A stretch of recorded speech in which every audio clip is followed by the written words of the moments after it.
Bonjour, bonsoir chers amis. Comme prévu,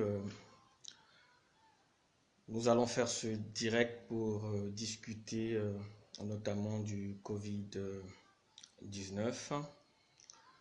Voilà. Aujourd'hui, la question que nous nous sommes posées, c'est de savoir si les mesures de confinement appliquées en Occident sont-elles aussi applicables en Afrique. C'est la question à laquelle nous allons devoir répondre ce soir. Alors aujourd'hui, je serai tout seul. Et si vous avez des questions à poser, n'hésitez pas de les poser. Je vais Donc, cette série de La Voix de la Jeunesse, aux séries précédentes où je recevais autour de moi des personnes à qui je posais des questions et qui répondaient en fait, nous partageaient leur point de vue. Aujourd'hui, par contre, il n'y a personne, il n'y a que moi qui vais donc échanger avec vous. Et comme je le disais tantôt, si vous avez des questions à poser, n'hésitez pas de me les poser. Alors, pour commencer, nous savons tous que cette maladie, le Covid-19, issu du virus, a démarré en Chine. Elle a démarré en Chine depuis, disons, l'an dernier, à la fin de l'année dernière. Et au départ, les gens croyaient que cette maladie devait être circonscrite uniquement à l'Asie, notamment à la Chine en particulier. Et je me souviens bien qu'à l'époque, les journaux, surtout les journaux, disons les journaux occidentaux, fustigeaient un peu les Chinois. Voilà, certains l'ont appelé virus chinois. En fait, pour fustiger un peu la Chine. Mais ce qui est bien, c'est que... Non, ce qui est bizarre, c'est que quelque temps après, cette maladie a atteint l'Europe et après le monde entier. Certains croiront que c'est à partir notamment de mars, surtout de février, de mars, le mois dans lequel nous nous trouvons, que cette maladie a envahi le monde entier. Mais en réalité, ça n'est pas le cas. Je vous dirais plutôt que elle a envahi le monde entier bien avant. Pourquoi je le dis? Parce que, lorsqu'on étudie le cas chinois, et notamment le cas italien, on constate que la dangerosité de cette maladie se trouve au niveau de la contagion. C'est-à-dire, elle se propage rapidement. Et un second aspect de cette maladie, c'est que il y a ce qu'on appelle des porteurs asymptotiques. Et donc des gens apparemment sains, ne présentant aucun symptôme et qui en réalité en souffrent et contaminent les autres. Cela dit, ces gens-là ont donc eu le temps de se mouvoir à travers le monde et nous savons que les Chinois voyagent beaucoup à travers le monde. Ils sont nombreux et ils voyagent beaucoup. Donc la maladie a eu le temps de se propager dans le monde.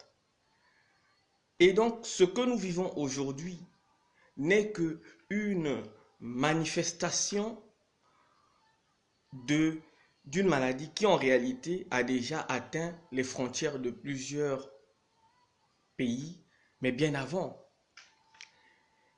Et pourquoi je le dis? Vous allez comprendre là où je veux en venir.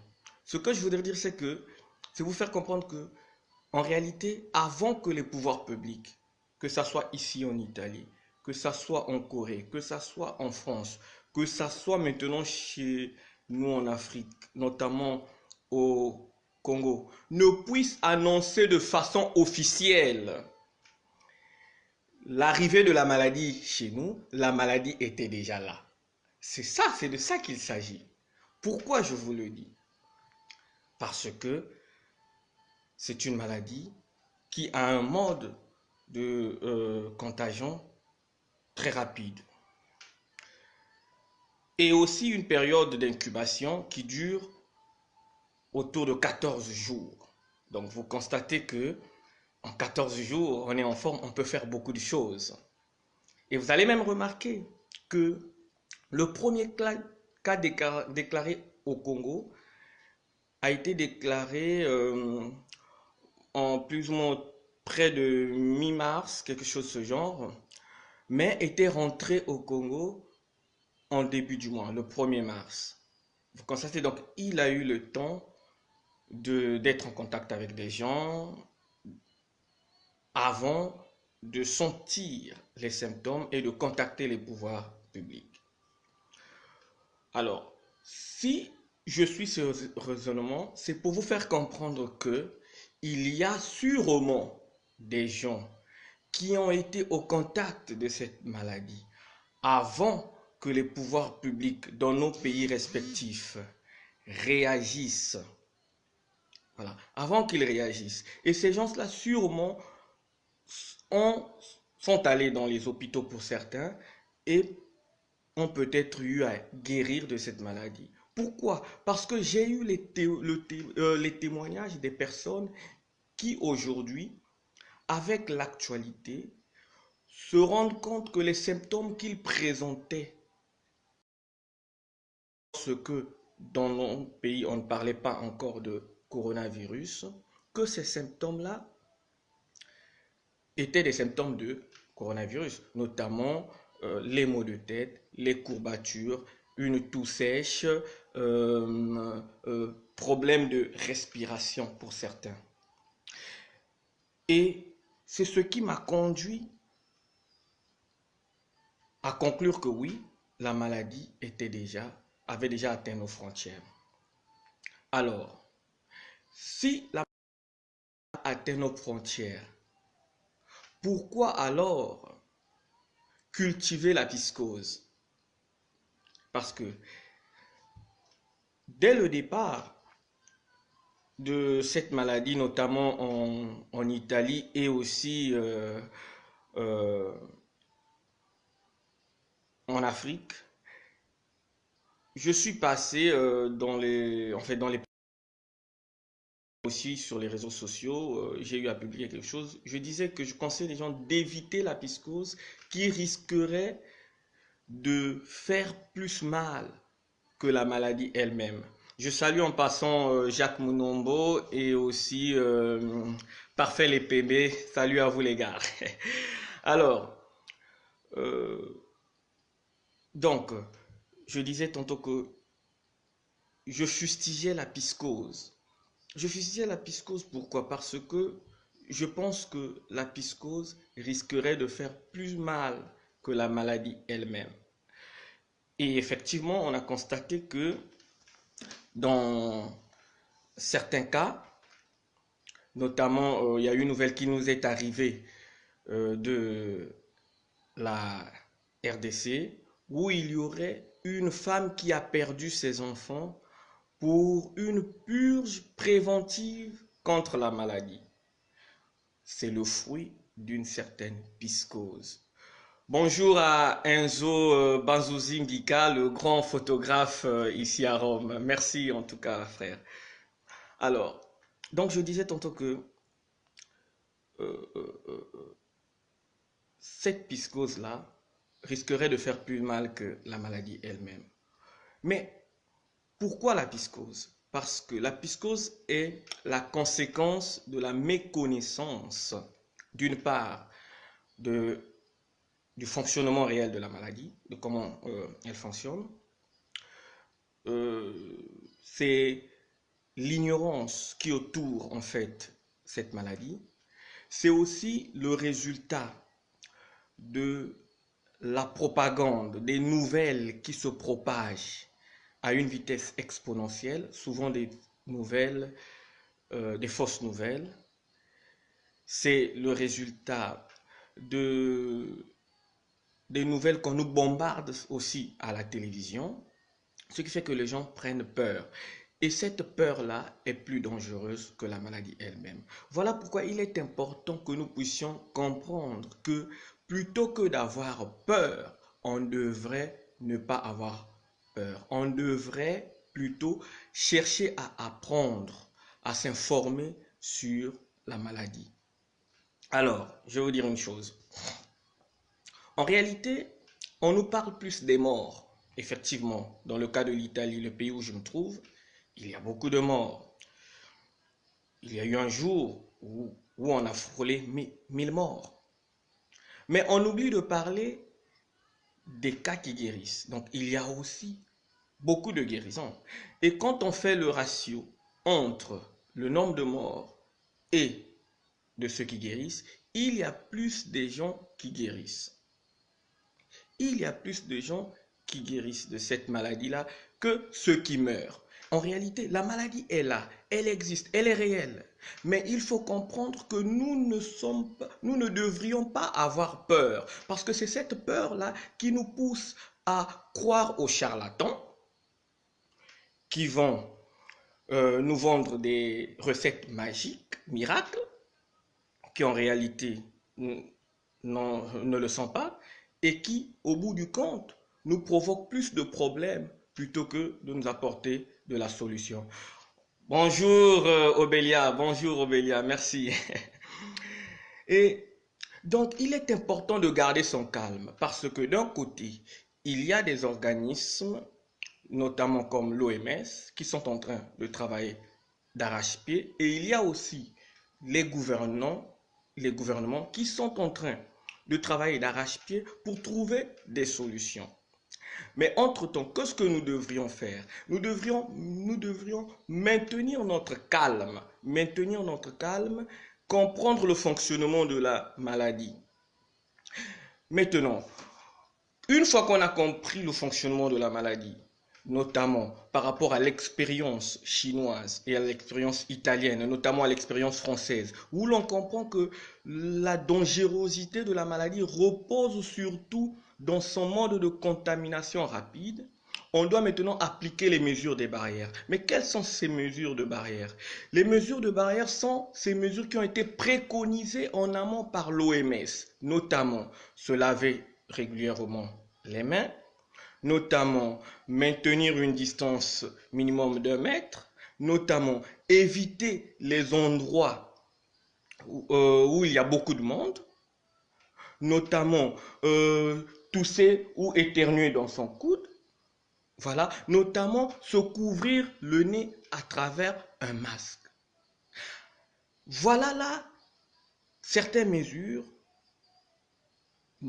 d'hygiène élémentaire que nous devrions donc appliquer comme mesure de barrière à cette maladie. Ça, c'est le premier point. Le deuxième point, on a compris que cette maladie affaiblit le plus les gens qui ont un système immunitaire déficient, notamment les vieilles personnes et les personnes souffrant déjà d'autres maladies telles que le diabète, les problèmes cardiovasculaires. Alors, quelle est la conclusion qu'on devrait tirer? La conclusion qu'on devrait tirer, c'est de renforcer son système immunitaire. Mais comment peut-on renforcer son système immunitaire? On peut renforcer son système immunitaire à travers l'alimentation, notamment les fruits qui sont conseillés. On conseille même les fruits les fruits possédant en fait les fruits dans lesquels on peut trouver de la vitamine C et de la vitamine D. Donc les fruits, les légumes et aussi d'autres tisanes qui sont par exemple, dans le cas précis des Africains, on peut faire un tisane où on prend du citron en coupe, on prend l'ail en coupe, on prend le gingembre en coupe, on fait bouillir dans l'eau et donc on commence à boire sans exagérer non plus, de temps en temps. Donc voilà des mesures qui peuvent bien en fait renforcer notre système immunitaire.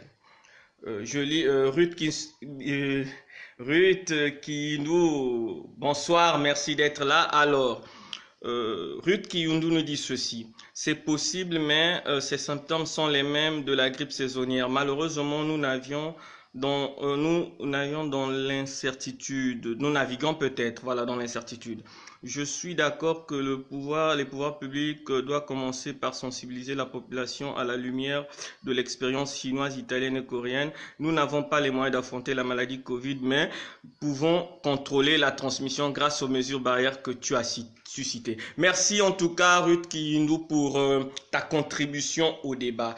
Et vraiment, je vous salue et je suis aussi content du travail que tu as là-bas à Turin, notamment dans la communauté africaine, parce qu'il faut noter que Ruth Kiyundu est une dame de fer, voilà, comme nos guerrières africaines, notamment comme les Kimpavita, et elle fait un grand travail, notamment dans la communauté étrangère africaine basée en Italie, notamment dans la prise en charge de ceux qui n'ont pas de papier, donc des sans-papiers aussi, dans la défense de leurs droits. En tout cas, tu es une fierté pour notre pays, le Congo, ici en Italie, ici en Europe. Je suis fier de t'avoir en ligne et merci pour ta contribution. Alors, effectivement, je vais arriver sur la problématique. Vous savez que la problématique ce soir, c'est de savoir si les mesures de confinement appliquées en Occident sont aussi applicables en Afrique. Je vais y arriver. Mais avant de répondre à cette question, il fallait d'abord sensibiliser les gens pour tuer la psychose, tuer la peur. Tu viens de le dire, certains symptômes sont ceux d'une grippe saisonnière. Vous me rappelez par exemple l'histoire de cette fille, la plus jeune victime en France, qui est morte à 16 ans. Qu'a dit sa mère? Sa mère a dit, ma fille n'avait que la toux, une simple toux.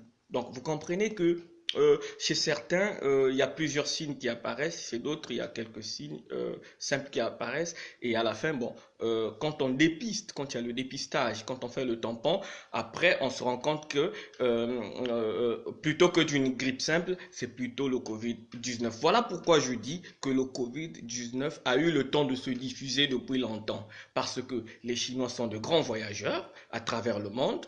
Voilà, et donc si on prend le cas de l'Italie ou de l'Espagne ou de la France, où il y a quelques semaines, il n'y avait pas autant de contaminés, il n'y avait pas autant de malades. Alors, d'où sont-ils sortis ces malades-là aujourd'hui? La conclusion est que la maladie était déjà là, elle circulait déjà. Voilà, elle circulait déjà depuis longtemps. Et si elle circulait déjà, je parie qu'il y a des gens qui ont eu cette maladie et qui, pour certains, ont été traités différemment et ont guéri, et qui, pour certains, peut-être aussi, ont pu périr. Mais qu'on le veuille ou pas, il y a plus des cas de rémission que de morts. C'est vrai qu'on voit plus les morts, mais il y a plus de gens qui guérissent. S'il y a plus de gens qui guérissent, pourquoi donc avoir peur? Au contraire, ça devrait être un motif d'espoir pour nous et appliquer, c'est-à-dire on devrait développer des méthodes qui feront que nous puissions résister à cette maladie, que nous puissions combattre cette maladie comme l'ont fait les Chinois. Donc c'était d'abord ça la première chose que j'allais dire. Alors revenons maintenant à la problématique. Alors vous savez, la Chine a appliqué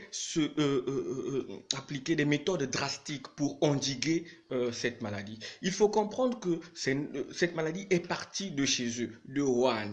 Et donc, ils ont été les premières victimes. Alors, je me souviens que le chef de la délégation chinoise, de la Croix-Rouge chinoise qui est venu porter main à l'Italie lors d'une conférence de presse à Milan, a demandé à l'Italie de faire plus. Et il a, pour exemple, il dit il faut arrêter le temps. Ça, c'est la méthode que les Chinois ont appliquée. Donc, une méthode de confinement qu'ils ont appliquée. Arrêter le temps. Donc, ils ont tout fermé pour contenir la maladie. Cette méthode a donné des résultats en Chine. On arrive dans le cas de l'Italie. Donc, nous sommes en Occident. L'Italie a appliqué plus ou moins la même méthode, mais de manière souple. Cette méthode ne donne pas encore, en tout cas en général, les résultats escomptés, mais voyons voir dans les semaines à venir comment les choses vont évoluer, surtout qu'on dit qu'on est proche du pic. Et cette méthode a été reprise par les pays comme la France, l'Espagne et même l'Angleterre qui au départ avait préféré la méthode de l'immunité de masse ou immunité grégaire ou immunité communautaire. C'est quoi? C'est-à-dire, on ne fait rien, on laisse la maladie nous atteindre. Les plus faibles, donc ayant un système immunitaire faible, vont mourir. Les plus résistants vont développer une certaine immunité, ce qui ferait que d'autres vagues de la même maladie n'aura point d'effet sur eux. Mais malheureusement, ils ont changé après de méthode, donc ils ont rejoint la méthode de confinement qu'applique l'Europe. La Corée du Sud, elle, par contre, n'a pas appliqué, qui est proche de la Chine, voilà, n'a pas appliqué les méthodes de confinement à la chinoise ni à l'européenne, mais a préféré utiliser les nouvelles technologies pour traquer, suivre les malades, donc les sujets malades. Donc, le tracking, c'est une méthode que l'on utilise déjà pour suivre, par exemple, ceux qui sont, par exemple, qui ont des entreprises de transport. Ils peuvent savoir en temps réel à quelle position se trouve leur véhicule à travers, disons, une carte. Donc, dans un instant, à l'instant T. Voilà. Donc, ils ont utilisé plus ou moins la même méthode en prenant aussi en considération les images de caméra, donc pour contenir en fait la maladie, donc et aussi pour informer à la fois les gens qui ont été en contact avec le sujet malade, tu vois, non? Donc, ils n'ont pas utilisé la méthode de confinement chinoise ni la méthode de confinement européenne. Donc, vous allez comprendre que ces pays-là, ces pays que je viens de citer, ont utilisé ces méthodes selon leur réalité. Il y a eu des gens, des sachants qui ont réfléchi afin qu'ils puissent définir la méthode la plus appropriée pour eux, tout en tenant compte de plusieurs paramètres qui sont aussi des paramètres liés à l'économie, les paramètres liés à la sociologie de leur peuple. Et pour la Corée du Sud qui utilise des technologies nouvelles, ça n'étonnerait personne. Pourquoi? C'est un pays très avancé en termes d'intelligence artificielle. Et donc, un pays qui peut se permettre d'utiliser l'intelligence artificielle dans cette lutte, dans ce combat. Mais les pays comme les nôtres, prenons le cas du Congo-Brazzaville, si on adopte la méthode coréenne, vous comprendrez que c'est un suicide, c'est du n'importe quoi. Hein? C'est une cacophonie. Pourquoi? Parce que nous n'en avons pas les moyens.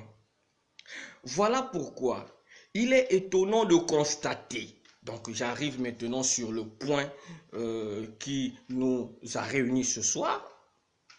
Voilà pourquoi il est curieux de constater que aujourd'hui, la plupart des pays africains adoptent la méthode,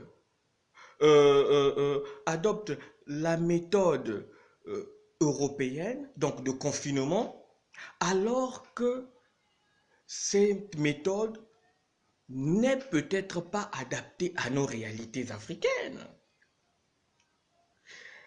L'Europe qui est confinée aujourd'hui, moi je vous parle depuis mon lieu de confinement. J'ai Internet qui fonctionne, je suis au contact avec le monde. Je peux travailler de la maison, participer aux réunions depuis la maison. parce que Internet fonctionne et l'électricité fonctionne, l'eau fonctionne. Je peux faire des achats en ligne. Donc, j'achète en ligne, on m'amène la marchandise à la maison. Je peux faire beaucoup de choses sans me déplacer. Et autre temps, les pouvoirs publics ont les moyens de subventionner les entreprises privées qui sont fermées à cause du confinement. En France, par exemple, on parle de bloquer, par exemple, les paiements de loyer, les paiements de certaines charges, notamment électricité, eau, courant, gaz, pendant un moment. Vous comprenez que lorsque l'État prend ce type de mesures, c'est que l'État est en mesure de pouvoir aider ces populations, aider les entreprises qui seront affectées par ces mesures. Mais nous, par rapport à nos réalités, sommes-nous obligés d'appliquer les mêmes méthodes que les Occidentaux? Je vais vous donner la réponse du président béninois. Et c'est une réponse disons, une réponse interrogative. Le président béninois dit ceci.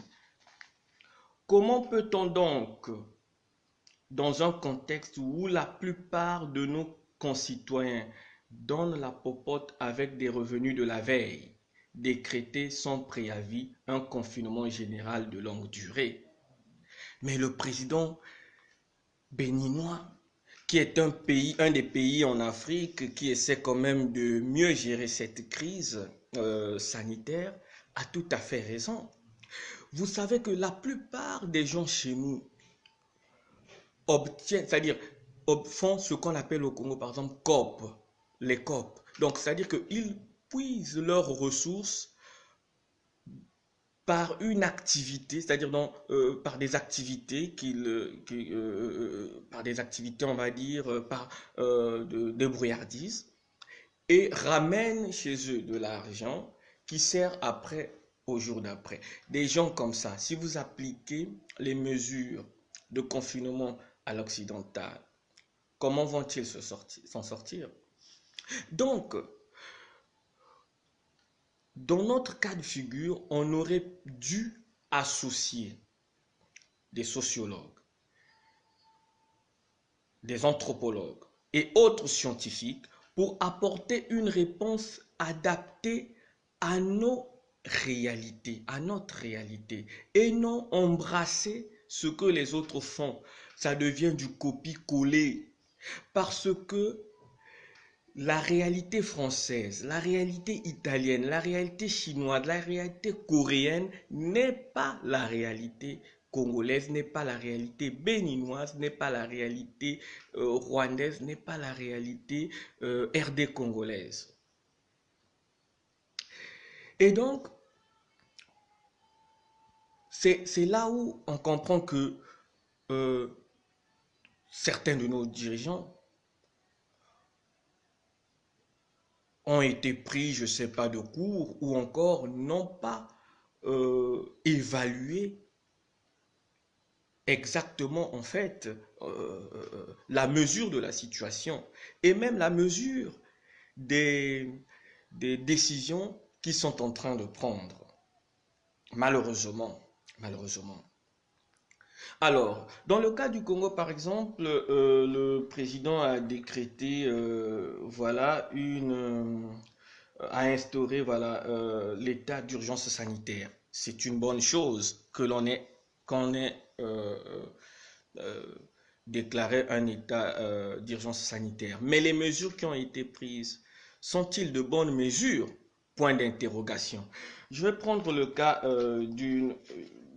Voilà, on lit ici, dans l'un des cas, on dit le confinement à domicile de l'ensemble de la population, à l'exception de ceux qui travaillent à la fourniture des biens et services indispensables. A-t-on expliqué à la population ce que c'est C'est que c'est un service ou des services indispensables. Point d'interrogation. Vous comprendrez que on fait parfois des choses sans évaluer les conséquences. Nous sommes dans une économie où la plupart dans le secteur tertiaire, où la plupart des gens se débrouillent, où l'État, nous n'avons pas encore atteint ce qu'on appelle l'État providentiel.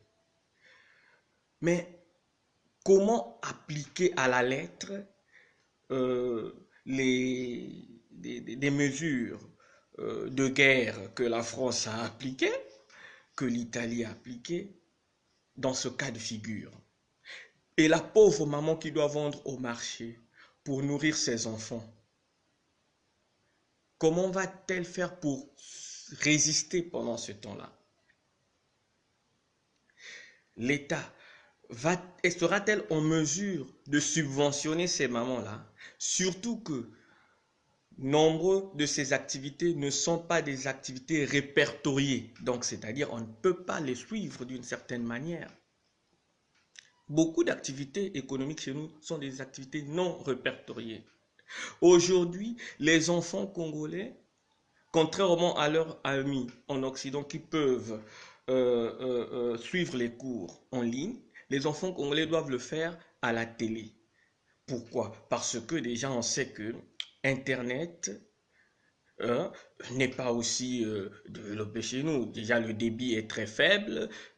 C'est pas tout le monde qui a un ordinateur chez lui à la maison. L'ordinateur coûte parfois plus cher même que l'argent que l'on peut dépenser pour la scolarité de l'enfant et pour la popote. Donc, du coup, ils doivent le faire à la télé. Donc, le ministre, en tout cas, fait ce qu'il peut. Voilà, c'est une bonne idée de faire passer les cours à la télé et sur le journal Les Dépêches. Mais tenez-vous bien compte qu'il y a un problème d'électricité. Vous comprenez qu'on n'a pas résolu le problème, puisque lorsque certains, dans certains quartiers, auront la télé en face et pourront suivre les cours, d'autres quelque part où il n'y a pas d'électricité ne pourront pas suivre ces cours-là. Donc, au bout du compte, vous n'avez rien fait. Rien n'a été fait. Donc, c'est pour dire que on n'a pas pu réfléchir assez pour tirer les meilleures conclusions adaptées à nos réalités. Alors, mais pourquoi a-t-on agi ainsi? C'est parce qu'il y a la piscose. C'est ça, c'est la piscose qui a poussé à la fois les décideurs africains à prendre des mesures comme ça. Pourquoi? Parce qu'il y a la pression des médias, il y a la pression des organismes internationaux, notamment le responsable de l'OMS qui déclare qu'en Afrique, ça risquerait d'être l'hécatombe. Il y a notamment le premier secrétaire de l'ONU. En Afrique, il pourrait avoir des millions de morts. C'est ça qui fait que pour certains dirigeants bien évidemment, ont réagi avec l'émotion et ont pris des mesures qui sont inadaptées. Prenons le cas du Rwanda, par exemple, qui a décrété aussi le confinement, mais qui va s'arranger, qui aurait trouvé comme solution de dispatcher les vivres de première nécessité à ces populations. Donc, disons, dans chaque maison. C'est une bonne chose. Vont-ils réussir? Point d'interrogation. Alors, de mon point de vue, ce que nous, les Africains, on aurait pu faire, de mon point de vue, pour lutter contre cette maladie, c'était en premier temps apprendre de l'expérience des autres, comme d'habitude. L'Italie, on va dire l'Europe en général, a été pris de court parce qu'ils n'étaient pas préparés, parce que plutôt que de se préparer, ils se moquaient des Chinois. C'est une réalité. Les États-Unis, tous ces pays-là, ils se moquaient des Chinois, plutôt que de se préparer. Et subitement, ça leur atteint. En termes de chiffres, ils ont même dépassé la Chine en termes de contaminés. Alors, nous, qu'est-ce qu'on allait faire? Du coup, on doit éviter de refaire ce que les Européens ont fait. Et donc, préparons-nous. L'objectif, c'était de se préparer en amont à travers des mesures fortes. Par exemple, au Congo, on avait pris une mesure où il fallait passer en quarantaine tous les passagers de vol des pays à risque, donc Chine, Iran, Italie, France. Mais malheureusement, on a eu des difficultés à appliquer cette mesure. Donc vous comprendrez que le problème, il est là sur d'abord la prise des décisions d'un côté et sur l'application des décisions que nous prenons. Est-ce que vous comprenez? Donc, je lis là, salut Lina Bakala, merci pour ta présence. Alors tu dis, je pense qu'ils n'ont pas fait le tour de la question avant de décréter le confinement parce que je pense pas que ce soit adapté à nos réalités. Oui, effectivement, Lina Bakala, tu as tout à fait raison. Je pense que c'est des décisions hâtives, c'est des décisions qui sont, de mon point de vue, le fruit d'une certaine psychose qui s'est installée à la fois chez les populations et à la fois chez les gouvernants, surtout que il y a des responsables de certains organismes qui prédisent l'hécatombe, tout ça, des trucs comme ça. Et donc, plutôt que de faire, plutôt que d'allumer nos cerveaux, plutôt que de quantifier le savoir afin d'apporter des réponses appropriées, nous, qu'est-ce qu'on fait? On fait du copier-coller. Voilà, on fait du copier-coller, ne sachant pas que ce copier-coller n'est pas adapté à nous. Et donc, tu as tout à fait raison. Je salue vraiment Bruyel Mingi d'être là avec nous. Merci beaucoup. Alors, Enzo, combien guérissent? Aucune information. On parle plus des morts. Oui, effectivement. Il y a beaucoup de gens qui guérissent. J'ai pas des chiffres exacts en ce moment devant moi. J'ai pas des chiffres devant moi pour dire, pouvoir te les donner. Mais je peux te rassurer qu'il y a plus de gens qui guérissent que ceux qui meurent. Malheureusement, dans les médias, on parle plus des morts. Et c'est tout ça qui est en train, en quelque sorte, de renforcer la psychose. Voilà pourquoi moi, je demande aux gens en général de ne pas se laisser entraîner par la psychose parce que c'est ça qui va encore créer plus de problèmes, de faire confiance aux mesures de barrières édictées par l'OMS, de faire confiance aux autorités, disons, nationaux, qui, tant mieux que mal, essaient de faire ce qu'ils peuvent. C'est ça. Et puis de renforcer leur système immunitaire, notamment, comme je le disais tantôt, par l'alimentation, voilà, par l'alimentation. À la fin, j'aurai quelques conseils aussi que je vais donner afin que les gens puissent les pratiquer pour essayer un peu de résister, disons, à cette maladie qui en réalité circulait depuis longtemps déjà, circulait depuis longtemps. Donc, même les chiffres qu'on nous donne partout dans les États, là, ce ne sont pas des chiffres, on va dire, réels à 100%. Parce que si on tient compte uniquement des asymptomatiques, c'est-à-dire des gens qui sont malades mais qui ne présentent pas de symptômes et qui n'ont pas été dépistés, par exemple, vous comprendrez que le chiffre serait encore, les chiffres seront encore énormes, voilà, énormes.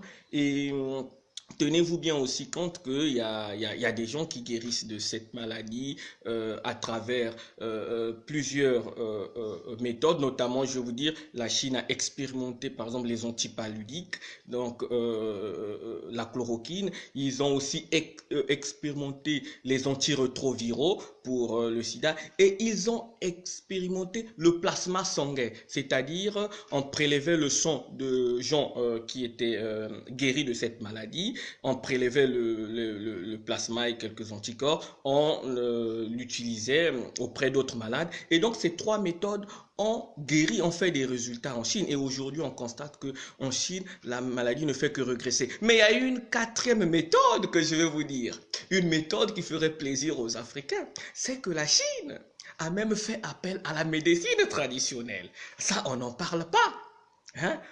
On en parle peu. La Chine a fait appel à la médecine traditionnelle et il y a des résultats probants. Donc, je me demande bien pourquoi les Africains ont peur. Il faut vaincre la peur. C'est ça qui nous fera plus de mal par manque d'information. Voilà, par manque d'informations, à cause des médias, des mainstream qui ne font que parler des morts, alors que plutôt que de parler aussi de ceux qui guérissent, de parler aussi du progrès qu'on est en train de faire, de parler aussi du grand travail qu'on est en train de faire. Rappelez-vous du travail du professeur Raoul en France. Voilà, qui a utilisé la chloroquine accompagnée d'un autre élément sur 25 patients et les résultats ont été probants. Et j'ai vu que hier ou avant-hier, il a encore publié un autre résultat de ses recherches sur 70 ou ouais, autour de près de 70 personnes et les résultats étaient probants. Il n'y a eu qu'un mort. Tout le reste, en tout cas, c'était du bon. Donc c'est pour dire que il y a des choses. Alors, merci beaucoup Lina Bakala, merci beaucoup, c'est gentil. Et Enzo Rinaldo va donc avoir quelques chiffres puisqu'il en avait besoin. Alors, Lina Bakala nous écrit ceci. C'est le défaut des médias. Par exemple, entre 400 et 1000 guérisons par jour, mais les médias n'en parlent pas. Voilà, donc vous voyez, attends, je vais afficher un peu plus, et tout ça, ça crée la piscose. Effectivement, il y a beaucoup de guérisons. Donc, parlons aussi des guérisons, parlons aussi des victoires. On ne peut pas seulement parler des défaites, de là où ça ne marche pas. Hein? Parlons aussi de là où ça marche, là où il y a les solutions. Et donc, c'est un peu ça. C'est pour dire que plutôt que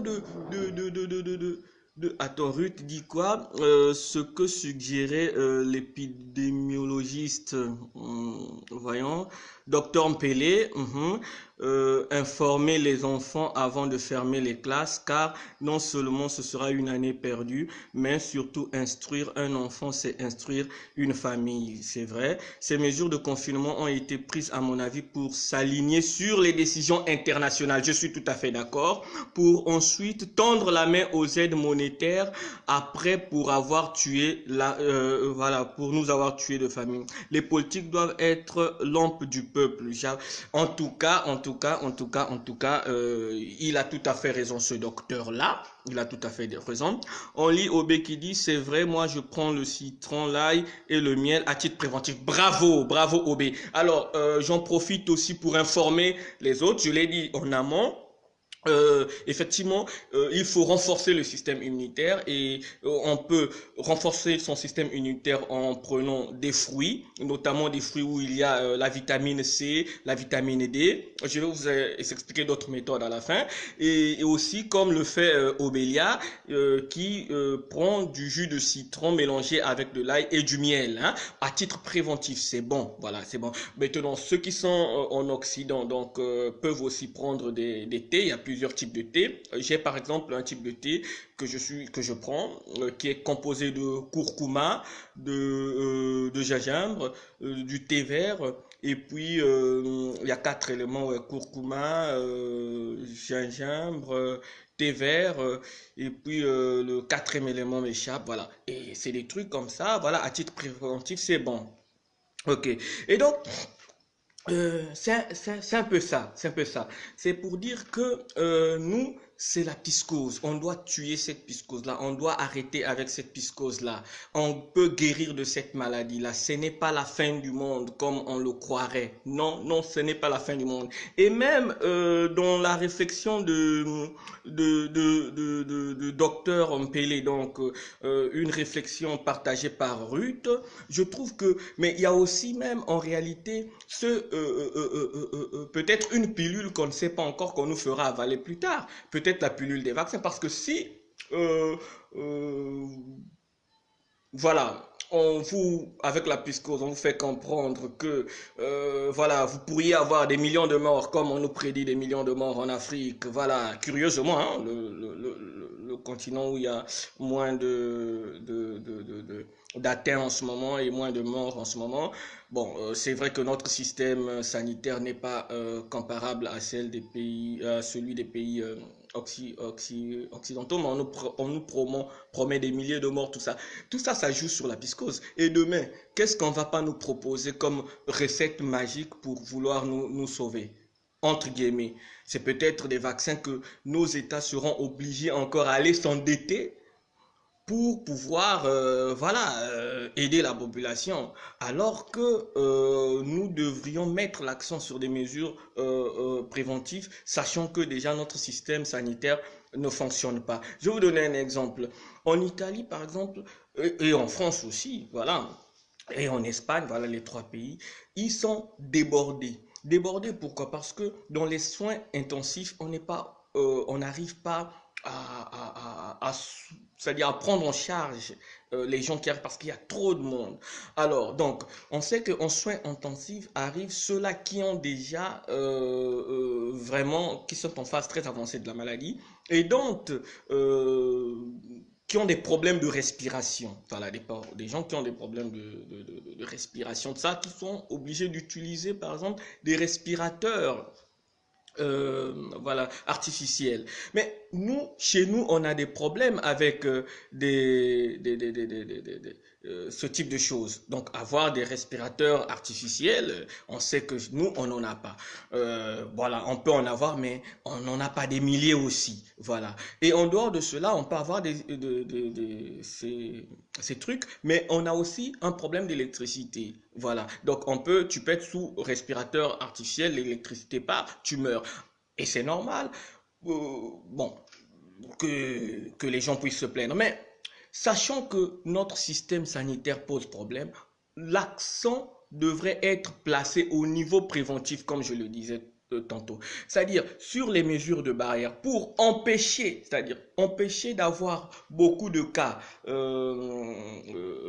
graves, voilà, en ayant en amont pu éviter les contagions, en ayant en amont pu aider et soigner ceux qui ont eu des cas en fait non graves. Donc, il y a des méthodes que nous pouvons utiliser. Il y a des sachants. J'ai vu par exemple aussi la professeure voilà Ntoumi voilà qui a donné quelques pistes de ce genre. Donc, nos pays africains, plutôt que de faire à chaque fois confiance à l'expertise, je sais pas, étrangère, nous avons aussi de l'expertise. Et dans ce cas de figure, on a des scientifiques chevronnés, on a des esprits, des cerveaux penseurs, que ça soit chez nous en Afrique, que ce soit dans la diaspora, que l'on pouvait en fait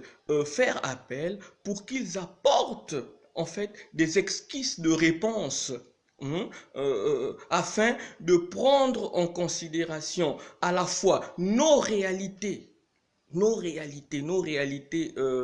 locales.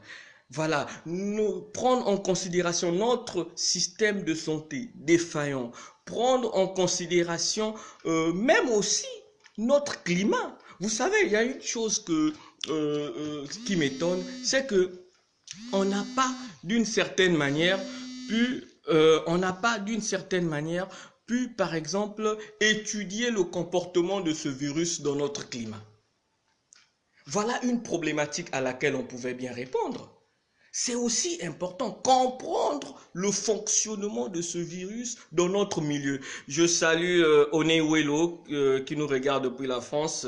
Merci beaucoup, cher frère. Voilà. Partagez la vidéo parce qu'il est important que nos frères qui sont en Afrique puissent comprendre certaines choses afin qu'ils évitent la piscose. Car, je le répète encore, la piscose risquerait de faire plus de tort que la maladie elle-même. La preuve en est, en RDC, il y a une maman qui a perdu 3 enfants. C'est le fruit de la piscose. Et dès le départ, je le répète, évitons la piscose. Faisons confiance aux mesures de barrière de l'OMS. Faisons confiance aux autorités nationaux qui essaient tant mieux que mal, malgré leurs lacunes que nous sommes en train de dénoncer en ce moment, mais qui essaient tant mieux que mal d'apporter des réponses. Parfois, ils sont mal conseillés, parfois, ils sont sous la pression des organismes internationaux, surtout quand leur prédit l'hécatombe et des millions de morts, allez-y savoir, alors qu'on peut apporter des réponses adaptées à nos réalités. Et faites-moi confiance, on a eu à réfléchir avant d'être là devant vous, de dire ces choses-là. On a eu à observer, on a appliqué les méthodes scientifiques.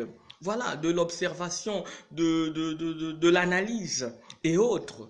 Voilà, donc c'est un peu ça. Voyons, il y a Jacques qui réagit là, on va voir ce qu'il dit. Je trouve absurde, à mon humble avis, le fait d'appliquer les mesures occidentales sur les réalités africaines pour une simple raison, c'est, attendez, voilà, pour une simple... je me suis un peu perdu, voilà, je vais reprendre. Je trouve absurde, à mon avis, à mon humble avis, le fait d'appliquer les mesures occidentales sur les réalités africaines pour une simple raison, c'est que nos économies nationales manquent de la bonne volonté pour pouvoir répondre aux besoins de première nécessité de nos populations. Ça, c'est une réalité, d'où une politique d'accompagnement s'imposerait. Oui, il faut une politique d'accompagnement, mais je prenais en amont le cas, par exemple, de ces mamans qui vendent dans le marché ou de ces jeunes qui vont faire de la débrouillardise. Nombreux ne sont pas, on va dire, répertoriés. Comment peut-on les accompagner dans ce cas de figure? Point d'interrogation. Voilà. Cependant, une des solutions naturelles efficaces pour lutter contre la quarantaine est et nous ne nous laissons pas avoir par l'Occident, la piscose entre guillemets, dépassons notre jalousie africaine, parfois congénitale, donc névrotique, partageons au maximum afin de montrer au reste du monde que l'Afrique a tout et peut tout. Merci en tout cas Jacques Munombo Kumba pour ta contribution. Voilà, contribuer, partager la vidéo. Voilà, il faut que les gens puissent avoir l'information juste. Il faut que les gens puissent voilà, éviter la peur. On peut guérir de cette maladie. J'ai eu des exemples, je vous le dis, des exemples au Congo, des exemples ici en Europe, des gens qui ont guéri de cette maladie et en présentant les mêmes symptômes. Donc, n'ayez pas peur, n'ayez pas peur. L'hécatombe qu'on nous prédit n'aura pas lieu. Croyez-moi, cette hécatombe, sauf si on utilise d'autres méthodes. Mais si c'est ce qu'on voit là, cette hécatombe n'aura pas lieu. Voilà, donc du coup, n'ayez pas peur, chers frères et sœurs, mais essayons quand même d'apporter des réponses favorables, réfléchissons. Donc je disais tantôt dans mon raisonnement que la première des choses, l'une des choses qu'on aurait pu faire, c'est par exemple étudier le comportement de ce virus dans notre environnement. Alors, ça nous aurait permis de comprendre sa dangerosité dans notre milieu. Parce que je pense que ce virus se comporte peut-être de manière différente selon le climat, selon le milieu. Ça, c'est un premier point. Deuxième point, sachant que nous avons un système de santé défaillant, pourquoi ne pas faire confiance à notre nature? Parce que la mère nature nous a dotés. Comme le disait Richel, que je salue en passant, dans la vidéo précédente que nous avons fait, lorsque les mesures devenaient de plus en plus drastiques ici en Italie, une vidéo où Jacques Munombo a participé, qu'il disait que nous avons notre nature comme laboratoire. Pourquoi ne pas explorer cette nature-là pour trouver des esquisses de réponse Mhm. Ça peut être pour trouver, on va dire, entre guillemets, des solutions pour aider les malades. Si la Chine a utilisé la médecine traditionnelle, pourquoi les Africains ne peuvent-ils pas aussi faire appel à la médecine traditionnelle? C'est connu. C'est fait. Les Chinois ont partagé leur expérience, hein. Ce qui est bien, en tout cas, la Chine a partagé son expérience. Mais pourquoi on ne s'inspire pas aussi de ce qui est applicable chez nous plutôt que de prendre ce qui n'est pas applicable chez nous? C'est ça le problème. Parce que on aurait pu, bon, c'est peut-être exagéré, mais on aurait pu, par exemple, envoyer, comment est-ce qu'on appelle, envoyer quelques experts en Chine pour aller s'enquérir de la réalité chinoise et demander des conseils à la Chine concernant par exemple notre voilà quelques conseils et appliquer ce qui est applicable chez nous et ne pas appliquer ce qui n'est pas applicable chez nous. Ça c'est très important. Alors il y a Obelia qui a fait un travail de recherche pour nous donner quelques chiffres. Si Enzo Reinaldo est là, celui qui a posé effectivement la question sur les morts et sur les guéris, en tout cas, il aura une fois de plus une réponse provenant de Obelia. Bilan français, 7132 guéris, 19 354 hospitalisés, 2606 morts et 4132 en réanimation. Tu vois, Enzo, on a 7132 guéris sur 2606 morts. Pourquoi parle-t-on de 2600 morts et on refuse de nous parler aussi des 7132 guéris? Arrêtons la piscose une fois de plus. Évitons la piscose car elle risquerait de faire plus de mal que la maladie elle-même. Voilà donc à Enzo qui cherchait quelques réponses. Donc je disais tantôt, on aurait étudié le comportement du virus dans notre environnement pour comprendre son mode de fonctionnement. Voilà, par rapport à notre milieu. Deux, on aurait pu faire appel à nos intelligences locales, à notre médecine traditionnelle. Les Chinois l'ont fait pour trouver des esquisses de réponse. Et trois, établir des collaborations avec certains pays par rapport à nos réalités. Par exemple, je voyais qu'au Bénin, il y a un médecin qui a fait une proposition. Voilà, il a un produit qu'il avait mis en place, je crois le docteur Ajavan, quelque chose de ce genre, et qui a fonctionné chez certains patients au Burkina Faso. Pourquoi ne pas? C'est l'Afrique qui gagne. C'est ça aussi l'intelligence. L'intelligence, c'est aussi savoir copier ce qui marche selon nos réalités. C'est très important. Hein? Je salue le Mola Tinou qui nous a rejoint. Pourquoi ne pas envoyer des émissaires là-bas au Bénin, rencontrer ce docteur-là pour essayer d'échanger? Là, à côté, en RDC, on n'en parle pas. Il y a l'université de, je ne sais pas si c'est l'université de Kinshasa, je pense bien, qui a proposé aussi une solution utilisant la chloroquine avec, je crois, une autre molécule. Mais pourquoi on ne traverse pas le fleuve pour aller les rencontrer afin de leur, voilà, de leur demander ce qu'ils ont fait et aussi échanger avec eux, faire quelques expériences. Parce que c'est ça, la science fonctionne ainsi. La science fonctionne avec les expériences. Ainsi, ce faisant, on va trouver des solutions adaptées à nos réalités et aussi à nos moyens, plutôt que de dépenser des millions, comme on veut nous les faire dépenser d'une façon intelligente. Restez calme, parce qu'avec les vaccins, nos entreprises, nos sociétés, nos États seront obligés de débourser des millions, si ce n'est, ou des milliards, si ce n'est peut-être s'endetter. C'est ça, voilà pourquoi on nous prédit l'hécatombe, alors qu'en réalité, l'hécatombe qu'on nous prédit n'aura pas lieu. Comme je vous le disais tantôt, entre-temps, le virus, étant donné que le virus, ça circulé, comme je le dis, voilà, j'en ai eu des réponses à circuler. Espérons que certains d'entre nous ont développé aussi l'immunité de masse. Ce serait aussi une bonne chose pour nous. Alors, je vais lire Aigle Royal qui dit « On ne parle pas des cas de guérison pour la simple raison que ça ne ferait pas rester les gens à la maison. » Ah, c'est aussi une esquisse de réponse. Merci en tout cas, Aigle Royal, pour ta contribution. Merci beaucoup, merci, merci.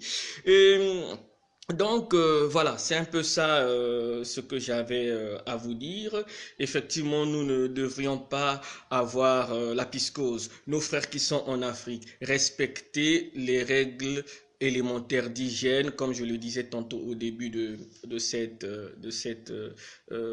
vidéo. Donc, respectons les règles élémentaires d'hygiène édictées par l'OMS, respectons les mesures que les États sont en train de prendre pour notre bien, même si quelque part on a comme l'impression que certains États naviguent dans le vide, mais ce n'est pas aussi totalement de leur faute, ça dépend parfois des conseils qu'ils reçoivent, mais à ces États-là, il est encore temps, donc aux États africains, il est encore temps, il n'est pas trop tard.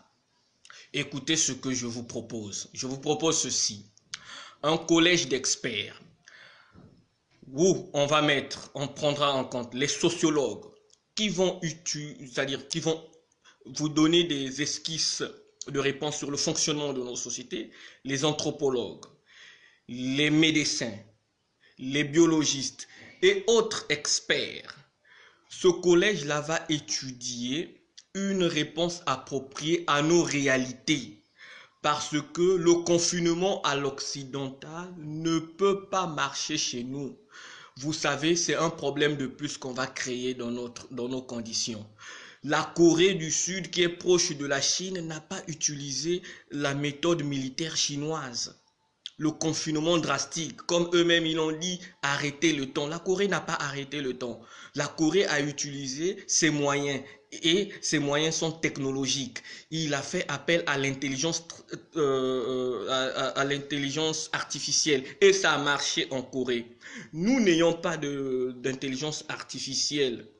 Nous n'allons pas utiliser la méthode de la Corée, mais développons une méthode appropriée à nous. Inspirez-vous de ce que votre compère, on va dire, le président Talon du Bénin a dit.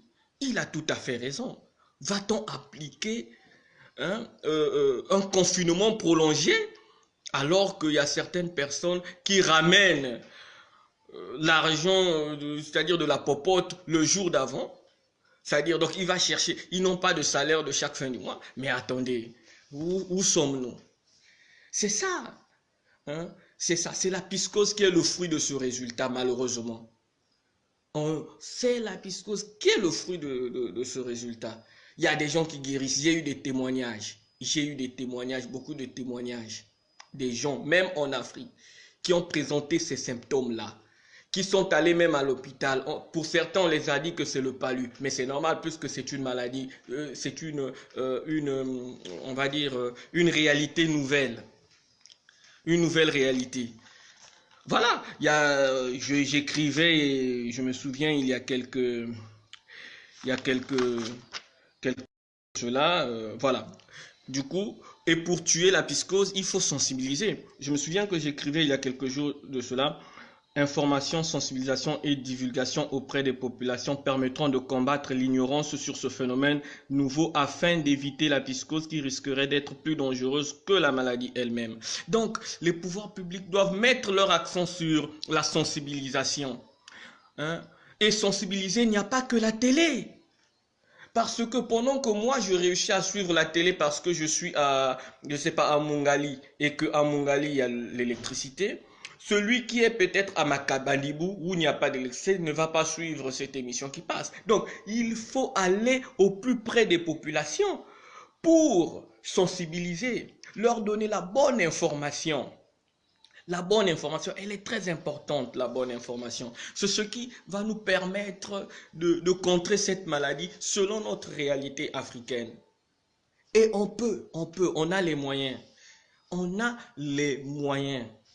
Voilà. Alors, donc, pour finir, je ne vais pas m'éterniser. Je ne sais pas si je vais accoucher d'un article d'ici quelques jours pour, voilà, toujours dans le cadre de la sensibilisation. C'est une sensibilisation qui a commencé depuis un moment, d'abord sur si vous pouvez aller sur la page Lumière de Pointe-Noire, c'est une page Facebook, une page communautaire. Voilà, on essaie quand même de transmettre de l'information là-bas pour que nos frères en Afrique puissent être informés, avoir la bonne information pour savoir comment ils vont se comporter face à cette maladie.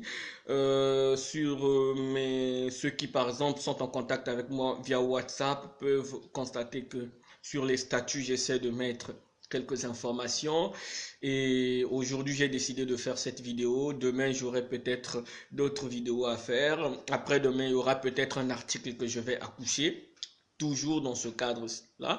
Et si l'article est assez consistant ou énorme, ben pourquoi pas publier un livre à propos. Mais bon, ça sera dans les temps qui nous sont impartis. C'est un peu compliqué parce que bon, sachant que ça doit passer d'abord chez un comité de lecteurs scientifiques et après bon, le temps de publier ou comment. Bon, mais on va voir ce qu'on peut faire. Le plus important, c'est que nous puissions informer les nôtres pour éviter en fait la, la piscose.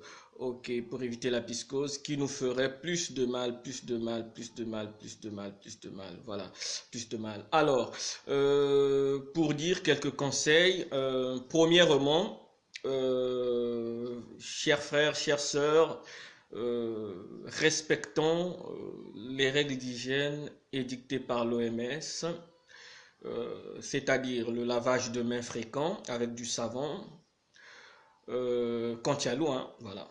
Quand l'eau coule dans les robinets, voilà, on peut le faire. Respecter la distance d'1 mètre minimum. Éviter les endroits où il y a assez de foule, voilà, parce que la maladie est hautement contagieuse. Quand il faut éternuer, utilisons le coude pour éternuer, pour éviter que ça se propage dans l'air. Et voilà, donc respectons ces mesures-là. Respectons aussi les mesures que nos États nationaux sont en train de prendre. Ça, c'est le premier point. Je reviens encore, cherchons à renforcer notre système immunitaire par la consommation des fruits et légumes. Et aussi, c'est des méthodes que les Chinois ont expérimentées. Par exemple, prenons des bains de soleil. Mais s'agissant des bains de soleil, il ne s'agit pas euh, des bains de soleil sous un soleil accablant. Non, par exemple, il y a euh, lorsque le soleil sort le matin là, ou bien vers le coucher, voilà, où les rayons ne sont pas, l'incidence n'est pas encore très forte, on peut prendre des bains de soleil de quelques minutes, hein, 30 minutes. Ça permet d'augmenter la température du corps, voilà. Euh, Se baigner avec de l'eau chaude, par exemple, tout ça aussi pour augmenter la température du corps. On peut aussi prendre du thé, par exemple, voilà, du thé. Et dans le cas de figure, pour ceux vous qui êtes en Afrique, vous avez la possibilité, par exemple, de faire une décoction composée notamment gingembre, ail plus citron. Donc vous coupez, vous faites bouillir et puis vous buvez de temps à autre. Ça aussi, c'est une bonne chose. Maintenant, quand vous vous sentez mal, contactez un médecin. C'est très important de contacter un médecin. Mais il y a des esquisses de réponse. Sachez que c'est une maladie pour laquelle on peut guérir. Et notamment aujourd'hui en France, il y a une thérapie. La thérapie du docteur Raoult, c'est une thérapie qui ne coûte pas cher, que nos États peuvent par exemple appliquer chez nous. Voilà, surtout nous qui sommes issus des zones où sévit le paludisme. Donc nous sommes en quelque sorte, on va dire, adaptés à cette thérapie-là. Donc espérons que nos États, nos dirigeants sauront prendre à bras le corps cette situation parce que cela va de soi avec la Cela va de soi avec la santé publique qui est très importante et n'oubliez pas que le capital humain est très important dans le développement d'une nation, d'un pays et donc il est normal que les pouvoirs publics puissent prendre cette question-là à bras le corps pour pouvoir protéger la population, pour barrer la route à cette maladie et afin que demain, voilà, que les choses aillent mieux. Et j'espère aussi que nos pouvoirs publics tireront des leçons sur cette pandémie afin de revoir leur politique. Voilà, de revoir les politiques. Parce que hier, on a peut-être mis l'accent ailleurs, mais aujourd'hui, il est important que l'on puisse investir à la fois dans la santé publique pour maintenir le citoyen en bonne forme, dans l'éducation pour sortir le citoyen de l'obscurantisme, sortir le citoyen de l'ignorance, hein, pour que demain, les gens ne puissent pas être plongés dans la biscose comme aujourd'hui. Voilà, donc c'est ce que j'avais à dire. Et si vous avez des questions, n'hésitez pas à les poser et peut-être que nous pourrons nous retrouver un autre jour pour une vidéo où nous pourrons discuter une fois de plus de ces questions-là. Sur ce, je vous salue tous. Merci à tous de m'avoir